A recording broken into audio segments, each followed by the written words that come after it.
Absolutely. Our final speaker today is Isabel Lorimer. She's a graduate student here in the Department of Kinesiology, and today she will be talking to us about ways of treating Parkinson's with a new thinking on balance.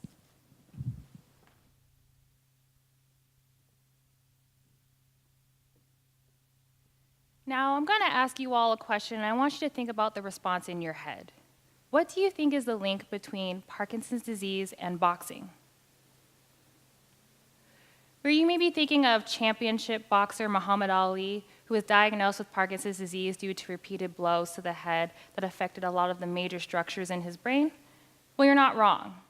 But what if I told you that there are boxing classes for those with Parkinson's disease? Now, I want to assure you all, I am not running a fight club for those with Parkinson's disease. It's actually non-contact boxing. What happens in these classes is they utilize the same training regimens and same training techniques that boxers do to train before a fight or a practice, and then a lot of those exercises have been shown to limit a lot of the symptoms in Parkinson's disease. So I used to volunteer at a local clinic, and I was basically their human punching bag.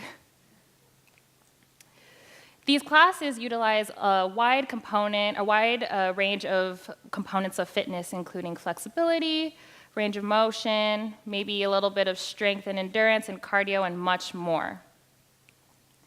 So I'm sure some of you are wondering, what is Parkinson's disease? Well, 60,000 people in America are diagnosed with Parkinson's disease every year. That's almost twice the student population here at CSUN. Typical symptoms of Parkinson's disease include a kyphotic spine, which is kind of like a hunchback spine, a shuffling gait pattern, tremor, and a lack of balance. Usually diagnosis is a little bit on the older age, maybe 40s to 50s, but there are occasional rare cases of early onset.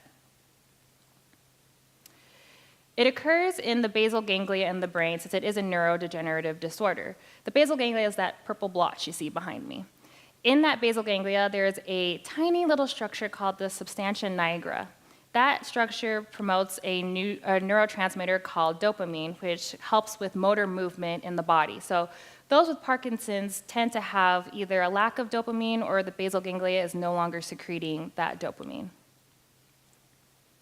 A lot of doctors recommend doing a lot of exercise to try to limit the symptoms or increase the dopamine in the brain.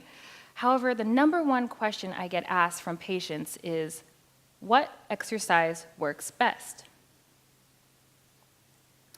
When I typically work out, I do a lot of those same things that those boxers do in their training, but I like to warm up a little bit when I'm doing those exercises. So I typically look more at maybe locomotor modes, such as treadmill or elliptical training.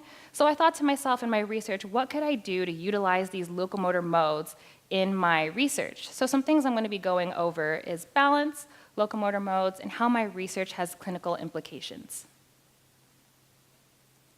My hypothesis was that elliptical training will have the best improvement in balance effects in those with Parkinson's disease, mainly just because elliptical training has a little bit more of simultaneous upper body and lower body movement, and it requires a little bit more coordination. So one of the things that those with Parkinson's disease have asked me is, what can I do to help my balance in a more functional setting or in daily life? So I thought of ways that I can utilize those balance measures that kind of mimic everyday function. So a common test that others have used in the past that I decided to utilize in my research is the sit-to-stand test. The participant goes from a seated to a standing position as quickly and as safely as possible on top of a force plate. That force plate then measures the amount of sway or instability that's going on in that standing position. So the least amount of sway, the better the balance. This could be translated into maybe getting in and out of a chair, something that you and I might not have much problem with, but others with Parkinson's might. Excuse me. I also wanted to utilize the limits of stability test. Similar to the previous test, the participant is standing on a force plate and their weight shifting to 8 different directions. That force plate will then measure the endpoint excursion or the distance traveled to that initial direction. This could be translated into maybe getting in and out of a car. especially since when you get in a car, you're not always getting in on that same side. You might be getting in on the driver's side versus the passenger side. So the higher amount of endpoint excursion, the better the balance. A lot of doctors also prescribe medication to try to increase the dopamine in the brain.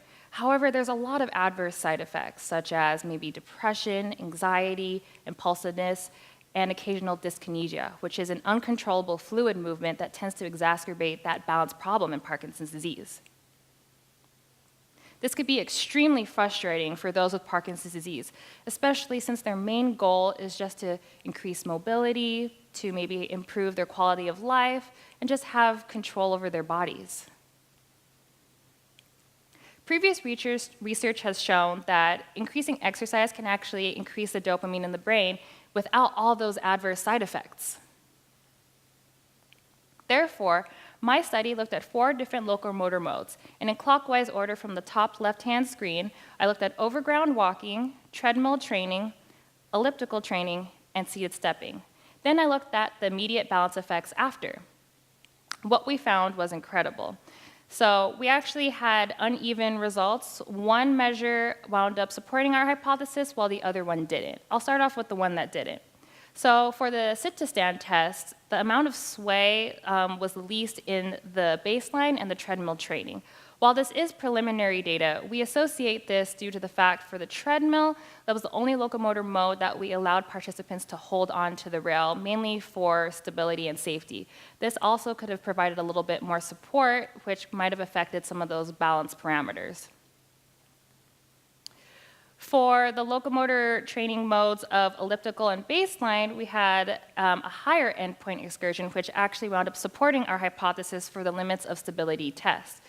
While this is still preliminary data, again, we attribute that to the fact that the elliptical, in order to have a full cycle, there has to be a little bit of a longer stride, and then the leading leg is a little bit more elevated, kind of simulating decreasing that base of support, which could be attributed to balance. Another thing is the fact, like I said before in my hypothesis, is that it utilized a little bit more of upper body movement simultaneously with lower body movement, which requires maybe a little bit more coordination. One of the things reported by our participants was the fact that the majority of them have never used the elliptical before, mainly just because of they're not at lack of access or they're not exposed to this type of equipment. So what we're hoping in our research is that this data can maybe help other clinicians implement this kind of locomotor training into their training modes or into their rehabilitation. I also hope that this data can maybe help those with or without Parkinson's, maybe help others with other ailments or other neurodegenerative disorders in clinical settings. So I'm going to bring it back to Muhammad Ali. Even though he was diagnosed with Parkinson's disease through boxing, ironically, those same training modes and exercises helped to improve those with Parkinson's disease, maybe even help people like you or I, or even millions of people around the world. Thank you.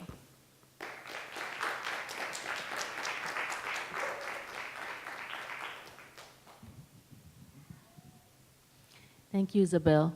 So my question goes back to prevention of Parkinson. In your research, did you find anything that indicates perhaps exercising at ages before, you get old and get Parkinson would affect not getting the Parkinson's disease? That's a great question. So in my previous literature, they actually have no known cause of idiopathic Parkinson's disease.